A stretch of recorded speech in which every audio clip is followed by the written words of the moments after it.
نحمده ونصلي على رسوله الكريم اما بعد فاعوذ باللہ من الشیطان الرجیم بسم اللہ الرحمن الرحیم۔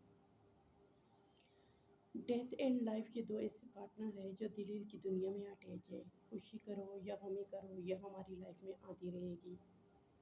ہم کو اس ساری کنڈیشن کو فیس کرنا پڑے گا۔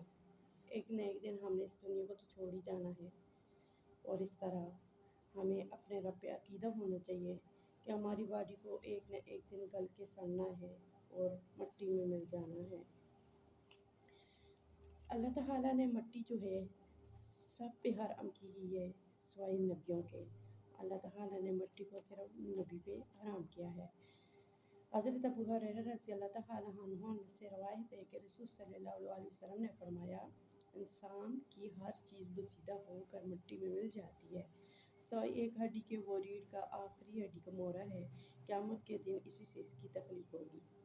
قبر میں انسان کو جسم جو ہوتا ہے آہستہ آہستہ مٹی میں تبدیل ہوتا جاتا ہے، حتیٰ کہ مٹی میں ہڈیاں جو ہے بالکل مل جاتی ہیں۔ اس کے باوجود قبر کا عذاب اور سواب باقی رہتا ہے۔ ریڑھ کی ہڈی کا جو آخری مورا بسیدگی کی وجہ سے محفوظ رہتا ہے، کیونکہ اسی سے انسانی جسم کی دوبارہ تخلیق ہوگی۔ یہ مورا کس طرح محفوظ رہتا ہے، اس کا علم اللہ کے سوا کسی کو نہیں ہے۔ حضرت عثمان رضی اللہ تعالیٰ عنہ کے آزاد کردہ غلام حضرت ہانی بربری رضی اللہ عنہ روایت کرتے ہیں کہ انہوں نے کہا ہے کہ حضرت عثمان بن عفان رضی اللہ تعالیٰ عنہ جب کسی قبر کے پاس کھڑے ہوتے تو اتنا روتے کہ داڑھی تر ہو جاتی۔ کسی نے کہا آپ جنت اور جہنم کا ذکر کر کے اتنا نہیں روتے جتنا آپ اس قبر کو دیکھ کے روتے ہو، اس کی کیا وجہ ہے؟ انہوں نے کہا کہ رسول صلی اللہ علیہ وسلم نے فرمایا، قبر آخرت کی پہلی منزل ہے۔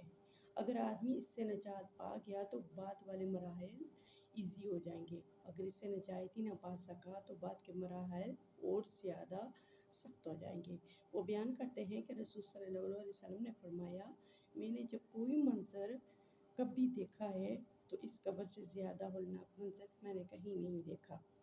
اللہ کے خوف سے رونا ایک ایمان کی نشانی ہے۔ قبر سے نجات کا مطلب قبر میں سوال اور جواب کے مراحل، خیریت سے تہ پا جانا، صحیح سوالوں کا جواب دینا، یہ تمام تر آسان ہو جائیں گے اس شخص کے لیے جس نے اللہ کے خوف سے ڈرا، اللہ کے غیر ضروری باتیں جو بہبودہ باتیں ہیں اس سے بچا۔ جہنم کے عذاب منظر اس سے زیادہ ہولناک ہوگے ان لوگوں کے لیے جو اللہ تعالیٰ کی نافرمانی کرتے ہیں۔ حضرت ابو ہریرہ رضی اللہ تعالیٰ عنہ روایت کرتے ہیں کہ نبی صلی اللہ علیہ وسلم نے فرمایا، میت قبر میں پہنچ جاتی ہے تو نیک آدمی کو قبر میں اٹھا کر بٹھا دیا جاتا ہے۔ اس سے کوئی گھبراہٹ، کوئی پریشانی نہیں ہوتی۔ اس سے کہا جاتا ہے تو کس چیز پہ تھا؟ وہ کہتا ہے اسلام میں۔ کہا جاتا ہے یہ آدمی کون ہے؟ وہ کہتا ہے یہ حضرت محمد صلی اللہ علیہ وآلہ وسلم، یہ اللہ کی طرف سے ہمارے ہاں واضح دلیل لے کر آئے تو ہم نے آپ صلی اللہ علیہ وسلم کی تصدیق کی۔ کہا جاتا ہے تو نے اللہ کو دیکھا ہے؟ وہ کہتا ہے کوئی اس قابل ہی نہیں ہے کہ اللہ کو دیکھ سکے۔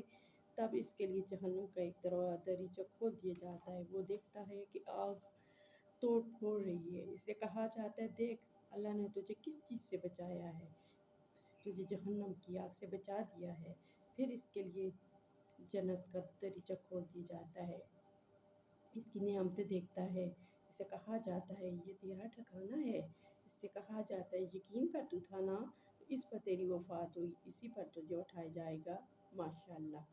برے آدمی کو قبر میں اٹھا کر بیٹھا دیا جاتا ہے، وہ گھبراہا ہوا ہوتا ہے۔ اس سے کہا جاتا ہے تجھے کس نے پیدا ہے، تجھے کس چیز پہ تھا؟ وہ کہتا ہے معلوم نہیں۔ اس سے کہا جاتا ہے تیرے یہاں مبعوث ہونے والا آدمی کون تھا؟ وہ کہتا ہے معلوم نہیں، میں نے لوگوں کو بس بات کہتے ہوئے سنا تھا، وہ میں نے کہہ دی۔ تب اس کے لیے جنت کا ایک دریچہ کھول دیا جاتا ہے۔ اس سے کہا جاتا ہے دیکھ اللہ کی نعمتوں کو۔ جب اسے نظر آتی ہے اس سے کہا جاتا ہے دیکھ اللہ نے تجھے کس چیز سے محروم رکھا۔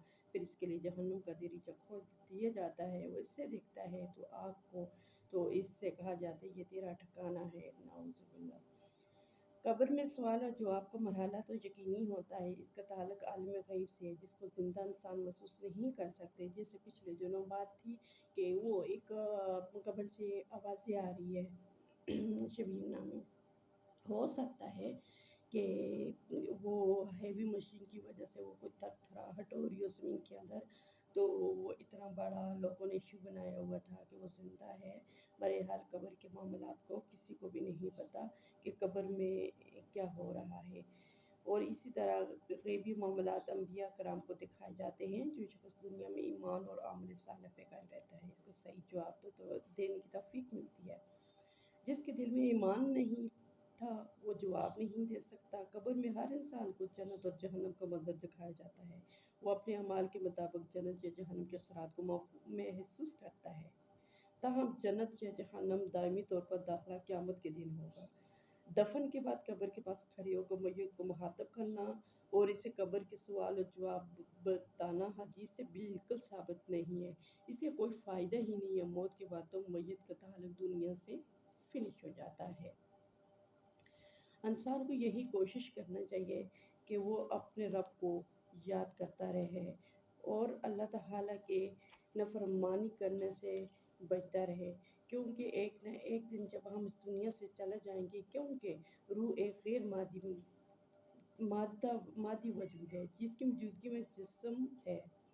آسمان ایک ٹھوس وجود ہے جس کے دروازے ہیں جو کھلتے بھی ہیں، بند بھی ہوتے ہیں، فرشتے آتے بھی ہیں، آسمان تک لے جاتے ہیں، لیکن اوپر تک جانے کی اجازت نہیں ملتی۔ قبر کا عذاب بھی انہی غیبی معاملات میں ہے جن پر ایمان لانا ضروری ہے، اور اپنے آپ سے ایسی کوئی بھی بات بندہ بیان نہ کرے کہ جس سے شریعت پر کوئی اثر پڑے۔